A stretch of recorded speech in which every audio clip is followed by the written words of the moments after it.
रोजंदारी वर्ग 3 वर्ग 4 व माझ्या सकल आदिवासी समाज बांधवांना जय जोहार जय आदिवासी करतो।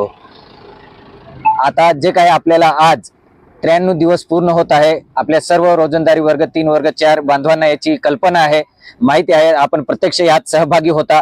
परंतु आता खूप झालं। आज सन्माननीय नामदार आदिवासी विकास मंत्री प्राध्यापक उईके साहेब सांगतायत की गुणवत्तेशी तोडजोड करणार नाही आणि बाह्यस्रोत लागू करणार म्हणजे करणार, अशा प्रकारे त्यांच्या त्या भूमिकेवर ते ठाम आहेत। परंतु आपण पण रोजंदारी आहोत, आपण पण रोजंदारीने या आदिवासी विकास भवनला खूप काही दिलेलं आहे। कमी मानधनावर अल्प मानधनावर तन मनाने आपण इथं काम केलेलं आहे। परंतु आज जर ते अशी कडक भूमिका घेत असतील तर आपण रोजंदारी वर्ग 3 वर्ग 4 च्या बांधवांनाही आता जसेच तसे उत्तर दिले पाहिजे। नामदार उईके साहेबांच्या माध्यमातून व संबंधित जे काही अधिकारी आहेत त्या सर्वांना आमची विनंती आहे की आम्ही जे काही मागत आहोत ते एकदम संविधानाला आणि प्रामाणिक आहे, जे केलंय तेच मागत आहोत। म्हणून आम्हाला रोजंदारीने आदेश द्यावे। सर्व मागील क्षेत्रामध्ये जे कार्यरत वर्ग 3 वर्ग 4 चे बांधव त्या सर्वांना रोजंदारीने आदेश द्यावे, ही आमची सर्वांची प्रामाणिक मागणी होती। तरी पण आपण याला सर्व आदरणीय मुख्यमंत्री संबंधित यंत्रणेशी चर्चा होऊनही सध्या यावर काही कुठलाही तोडगा निघालेला नाही।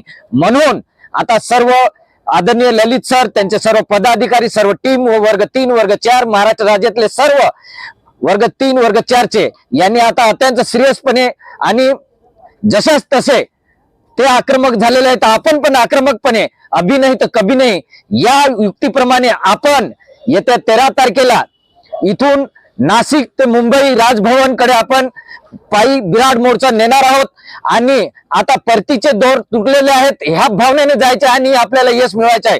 म्हणून माझे जे काही घरी बसलेले आहेत, काहींना असं वाटत असेल एकाच होईल तर दुसऱ्याच होईल, दुसऱ्याच होईल तर तिसऱ्याची, आता सर्वांनाच आपल्याला हवा आहे रोजंदारीने। नियमित कसं काय सरकार नाही करत हा जाब विचारण्यासाठी आपण निघणार आहोत आणि आता ह्या वेळेस निराशा नाही तर एक तर करो या मरो याच तत्वाने निघणार आहोत आणि रोजंदारी ही आपली वाचली पाहिजे आहे। म्हणून पूर्वीचे जे काही रोजंदारीचे पदाधिकारी असतील, जे नियमित झालेले आहेत शिक्षक रोजंदारीच्या माध्यमातून, त्या सर्वांना विनंती आहे की आपण फुल आणि फुलाची पाकळी या विराट आंदोलन जे नाशिक ते राजभवनाकडे मुंबईकडे जाणार आहे यात आपण सहकार्य करावं।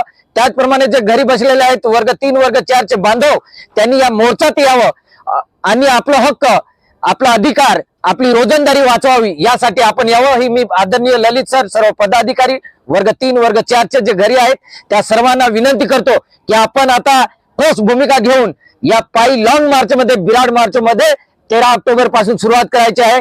कोणी घरी बसून तुम्हाला रोजंदारीचे आदेश देणार नाही। म्हणून याच रोचने आपण पुढे जाऊ।